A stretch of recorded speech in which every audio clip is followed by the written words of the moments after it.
खबर मैनपुरी से है, जहां पर समाजवादी पार्टी के राष्ट्रीय अध्यक्ष अखिलेश यादव मैनपुरी आ रहे हैं। मैनपुरी में सपा नेता के यहां शादी समारोह में शामिल होकर जहां उन्होंने वर वधू को आशीर्वाद प्रदान किया, तो वहीं समाजवादी पार्टी के राष्ट्रीय अध्यक्ष अखिलेश यादव के साथ उनकी पत्नी मैनपुरी की सांसद डिम्पल यादव भी साथ दिखी। उन्होंने मीडिया से बात करते हुए कई बड़े बयान दिए। अखिलेश यादव ने भाजपा पर निशाना साधते हुए कहा कि भारतीय जनता पार्टी अब जमीनों पर कब्जा करना चाहती है, चाहे मंदिर की जमीन हो चाहे वक्फ बोर्ड की हो। भारतीय जनता पार्टी छीनने का काम कर रही है। साथ ही उन्होंने कहा कि भारतीय जनता पार्टी नफरत फैलाने का काम करती है। उन्होंने कहा कि किसानों की खेती तो वहीं नौजवानों को नौकरी चाहिए। क्या वक्फ बिल से किसानों की आय दुगनी हो जाएगी?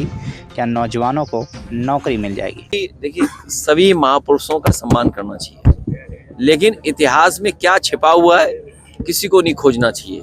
मैंने कई मौकों पर कहा, आप इतिहास को खोदोगे तो सौहार्द खो दोगे। आप इतिहास मत खोदिए, खोदोगे तो स्वार्थ खो दोगे। आप किसका इतिहास कैसे निकले, और आज के ज़माने में कोई बात छिपाई नहीं जा सकती है। इतने AI टूल्स हैं, सब ने इतिहास पढ़ लिया और सब आजकल मोबाइल पर हैं, इंटरनेट पर हैं, सब जानकारी उनको हासिल हो रही है। इसलिए जो इतिहास हमें प्रोग्रेसिव ना दिखता हो, जिसकी वजह से हम तरक्की ना कर सकें या हम आगे ना, उन इतिहासों को पन्ने नहीं पलटने चाहिए। मैं अपने प्रेस के साथियों का धन्यवाद देता हूं। ये शादी के कार्यक्रम में मैं शामिल होने आया था। हमारी पार्टी के और नेताजी से जुड़े हुए दोनों परिवार बहुत पुराने हैं।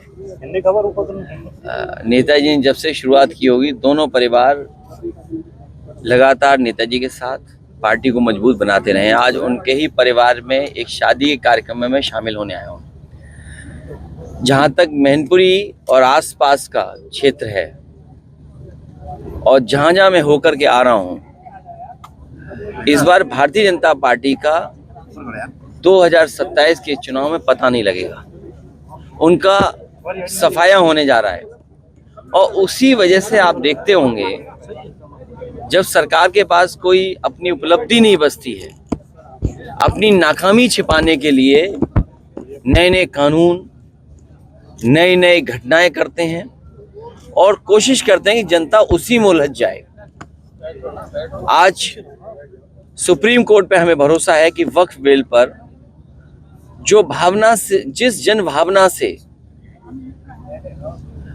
सुप्रीम कोर्ट सुन रहा है, हमें उम्मीद है भारत सरकार ने और खासकर भारतीय जनता पार्टी ने जो फैसले लिए सदन में, क्योंकि बहुमत है उनका, बहुमत पास तो कर लिया, लेकिन लोकतंत्र में हमें भरोसा है सुप्रीम कोर्ट पर कि वक्फ बिल में जो देश के मुसलमान भाई चाहते हैं उनके पक्ष में फैसला होगा।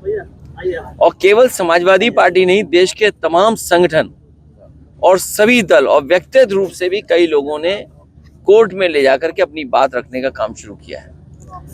जहां तक चुनाव है, ये जो दिखाई दे रहा है आपको, भारतीय जनता पार्टी घबराई हुई दिख रही है, क्योंकि इनके पास महंगाई का जवाब नहीं है। डीजल पेट्रोल महंगा हो गया, नौकरी रोजगार है नहीं। किसान जब अपनी फसल की कीमत मांग रहा है, और आप देखिए गेहूं कट रहा है पूरे उत्तर प्रदेश में। पहली सरकार ये होगी जो पाबंदी लगा रही है कि इससे ऊपर आप गेहूं नहीं खरीद सकते। कहीं दुनिया में आपने सोचा होगा कि पाबंदी लगेगी? आप जो कंपटीशन होना चाहिए, जिससे हमारे किसानों को कीमत अच्छी मिल जाती है, वो तो आड़तिया लोग लगे हुए हैं, थोड़ा बहुत प्रयास कर रहे हैं, कीमत मिल रही है किसान को।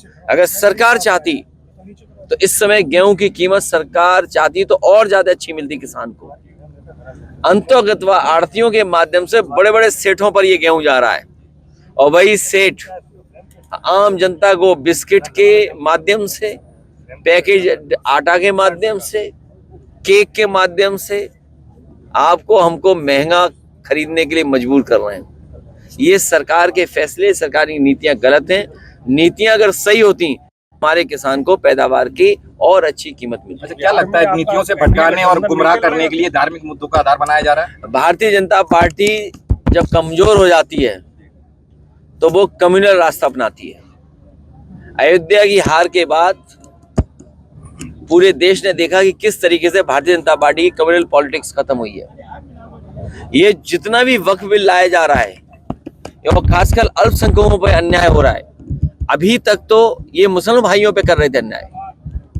ये इतने ताकतवर हो गए बीजेपी के लोग कि किसी की परवाह नहीं कर रहे हैं। जैन समाज के लोगों का मंदिर छीन लिया बंबई में, सोचिए आप। मध्य प्रदेश में कई जैन समाज के लोगों पे अटैक किया। जो मुनि हैं उन सब ने सब कुछ छोड़ दिया है, सब त्याग कर देते हैं। उसके बाद भारतीय जनता पार्टी क्या चाहती है उनसे? क्रिश्चियन से एंग्लो इंडियंस का एक हाउस में उनका सीट रिजर्व होती थी, आरक्षण था, वो छीन लिया। जीएसटी कानून ला करके व्यापार छीन लिया। नोटबंदी ला करके सबका रुपया छीन लिया।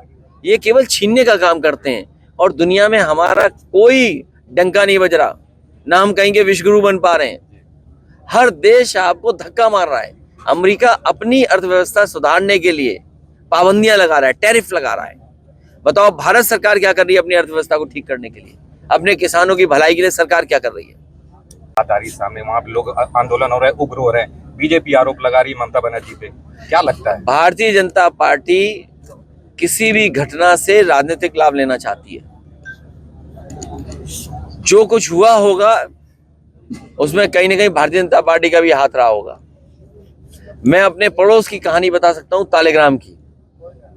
सभी समाज, सभी समुदाय मिलकर के रहते थे, लेकिन भारतीय जनता पार्टी ने गरीब व्यक्ति को 10,000 रुपए देकर के और बीजेपी के नेता ने जानवर का मांस मंदिर में फेंकवाया। जब उस व्यक्ति ने मना किया कि हम नहीं फेंकेंगे, तो बीजेपी का नेता खुद गया मांस फेंकवाने के लिए और उसका परिणाम यह हुआ कि दंगा हो गया। बड़े पैमाने पे नुकसान हुआ, दुकानें जल गई, तोड़ दी गई, आपस में सौहार्द खत्म हो गया। और फिर जब खुलासा हुआ तो 17 भारतीय जनता पार्टी के नेता जेल गए, NSA लगा उन पर। तो ये तो एक घटना उत्तर प्रदेश की मैं बता रहा हूँ। आप मुख्यमंत्री जी की भाषा नहीं जानते? उर्दू को लेकर के सुप्रीम कोर्ट ने कितना अच्छा कहा, और उर्दू को लेकर के सोचिए क्या कह रहे थे हमारे मुख्यमंत्री जी। तो ये जब कभी भी कॉर्नर हो जाते हैं। ये वक्फ बिल इसलिए लाए हैं कि इनका जो वोट है वो बिखर रहा है। जो इनका वोट है वो भी इनसे नाराज है, क्योंकि महंगाई, बेरोजगारी और जिस तरीके फैसले ले रही उससे नाराज है। अपने वोट को एक करने के लिए वक्फ बिल लेके आए। अच्छा, धार्मिक मुद्दों का जो उन्होंने हथियार बनाया हुआ है, क्या गठबंधन किस तरह से उस बिहार को, आपका गठबंधन लड़ेगा बिहार में? अभी तक तो जो बातें सुनने में आ रही हैं और जो मुझे जानकारी मिल रही है कई नेताओं से, इंडिया गठबंधन वहां चुनाव लड़ेगा मिलकर। गठबंधन को लेकर के आज कैबिनेट मंत्री ने कहा है कि यूपी में सपा कांग्रेस इसलिए गठबंधन करती है क्योंकि मुस्लिम वोट को काटना चाहती है। कौन नेता बोल रहा है? कैबिनेट मंत्री है जयवीर सिंह, आज उन्होंने कहा है। ये कोई मंत्री हैं? ये कोई मंत्री हैं? ये बताइए आप, एक मुगल म्यूजियम बना था आगरा में, मुगल म्यूजियम। इस सरकार ने उसका नाम कर दिया छत्रपति शिवाजी महाराज जी के नाम से। जब हम लोगों ने कहा कि दुनिया का सबसे बड़े आर्किटेक्ट हम लोग बना रहे थे, मुख्यमंत्री जी ने धमकाया तो वहां चक्कर काटने गए थे, मुगल म्यूजियम देखने गए थे। इनके हाथ में कुछ नहीं है। ये बड़ी यात्रा पे जाने वाले हैं 27 के बाद। अच्छा, गाजियाबाद में हिंदूवादी ये टूरिज्म मंत्री जो हैं, आप बताएं मैनपुरी में कोई बड़ा काम टूरिज्म का हो गया हो? टूरिस्ट बढ़ गए? टूरिस्ट बढ़ गए हो तो बताओ। और सच्चाई तो ये है, इन प्रतिमाओं की जब कभी भी जांच होगी तो ये बच नहीं पाएंगे। अच्छा, एक हास्यास्पद घटना हुई है गाजियाबाद में, औरंगजेब की मूर्ति समझ के बहादुर शाह जफर के कालिक पोत दिए। तो आप ये सोचिए कितनी नफरत भर दी है बीजेपी ने इन लोगों के अंदर। नफरत में आंखें बंद हो गई, जलन में आंखें बंद हो गई। कहते हैं ना कि बहुत ज्यादा नफरत थी इसलिए आंख में दिखाई नहीं दे रहा उन्हें। सोचिए बहादुर शाह जफर, जिसने आजादी की लड़ाई लड़ी, जिसने क्या नहीं खोया, सब कुछ खो दिया।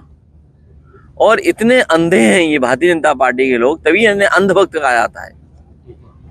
ये को अपना भी मुंह पोत लें एक दिन। मैं आपको सच बता रहा हूँ, इतने अंधे हो चुके हैं ये लोग, एक दिन आएगा खुद अपना मुंह पोत लेंगे लोग। इन्हें केवल हिंदू मुसलमान दिखाई दे रहा है। अगर कोई आप हो, आप तो चलो कोई बात नहीं, लेकिन इन्हें कोई मिल गया, कहो किस दिन बाबा का मुंह रंग दे किसी का। अभी सुप्रीम कोर्ट को लेकर उपराष्ट्रपति ने टिप्पणी की है, कैसे? नहीं, उपराष्ट्रपति जी के बारे में कुछ मत करो, महाराष्ट्र में वो सदन में जब कभी होगा तो बात कहेंगे हम लोग, हैं? महाराष्ट्र में जैन समाज के तीर्थ स्थलों पे बुलडोजर चला। मैंने आपसे कहा भारतीय जनता पार्टी, ये जनता पार्टी नहीं है, भारतीय जमीनी पार्टी है। और जमीनी पार्टी का मतलब है कि कहीं इन्हें जमीन दिखाई जाए ये जमीन छीन लेंगे। आज प्रदेश में, देश में सबसे बड़ी भूमाफिया पार्टी है। मंदिर क्यों तोड़ा गया जैनियों का? पूरे देश के जैन एकजुट हो गए और जैन समाज के मंदिर इसलिए तोड़ा गया क्योंकि किसी उद्योगपति को वो जमीन देना चाहते थे। इसी तरह साधु संत जितने हैं हमारे, कई लोग हैं, मुनि लोग हैं जो सब त्याग कर देते हैं, उनका कब्जा कर रहा है। मैं आपको बताना चाहता हूँ क्रिश्चियन लोगों का, आप पता करिएगा, कानपुर में क्रिश्चियन लोगों की इंस्टीट्यूशंस चलने वाली वो भारतीय जनता पार्टी के लोगों ने कब्जा कर ली। यहाँ भी कब्जा की होगी जमीन मैनपुरी में बीजेपी के नेताओं ने। अध्यक्ष जी, युवाओं के पास नौकरी नहीं है और अमित शाह जी युवाओं को अब फिटनेस का ज्ञान दे रहे हैं। उन्होंने बताया देखिए, इस सरकार की, दोनों सरकार की दो उपलब्धियां हैं, पकौड़ा और भगौड़ा। इन्होंने कहा पकौड़ा बनाओ नौजवान जिन्हें नौकरी चाहिए हो, और भगौड़ा आप जानते हो सब भारत देश का पैसा लेके भाग गए। तो अभी तक जो उपलब्धियां हमें समझ में आ रही हैं पकौड़ा और भगौड़ा वाली आ रही हैं। इनकी दो ही उपलब्धियां हैं। 2027 में पीडीए की क्या रणनीति रहेगी चुनाव में? पीडीए में आप लोग भी हैं, जो पीड़ित है, जो दुखी है, उसके साथ समाजवादी पार्टी है, और आप लोगों से ज्यादा दुखी कोई नहीं है। इसलिए हम आपके साथ हैं, आप भी हमारे साथ हैं। आपका वीडियो एक सोशल मीडिया पे इस समय वायरल हो रहा है। आपने एक चैनल में इंटरव्यू दिया है, उसको लेकर काफी ट्रोल चल रहा है। क्या कहा मैंने इंटरव्यू में? आपने कुछ जो एक कार्यकर्ता थे उनको लेकर देखिए, समाजवादी कार्यक्रम में आना नहीं चाहिए किसी को। और फिर जहां तक सवाल रामजी सुमन जी का है या कोई और बात है, तो जो वहां व्यक्ति मेरा इंटरव्यू ले रहा है वो तो पूछ सकता है, लेकिन आप भारतीय जनता पार्टी के नेता हैं, आपको सुनना चाहिए। मैं जब चला जाऊं तो आपको तर्क देना चाहिए कि इस बात को ऐसे नहीं, ऐसे कहा जाना चाहिए था, ये घटना थी। तो भारतीय जनता पार्टी को अगर आईना दिखाओगे तो आपसे नाराज हो जाएंगे। अच्छा, एक आखिरी सवाल, ममता जी ने योगी जी को भोगी बताया, देश का सबसे बड़ा भोगी है, कैसे देखते हैं इस बयान को? कोई गलत बात नहीं कही, और इसलिए नहीं कही कि जीरो टॉलरेंस का नारा देने वाले में सबसे ज्यादा करप्शन है। तहसील हो, थाना हो, सरकारी कोई भी विभाग में आप चले जाओ, जिला अधिकारी तक पे आरोप लग रहे हैं, पुलिस पे बड़े पैमाने पर आरोप लग रहे हैं। पुलिस को पकड़ रही है। सोचिए आप, बरेली में क्या घटना थी, पुलिस अपहरण कर रही है,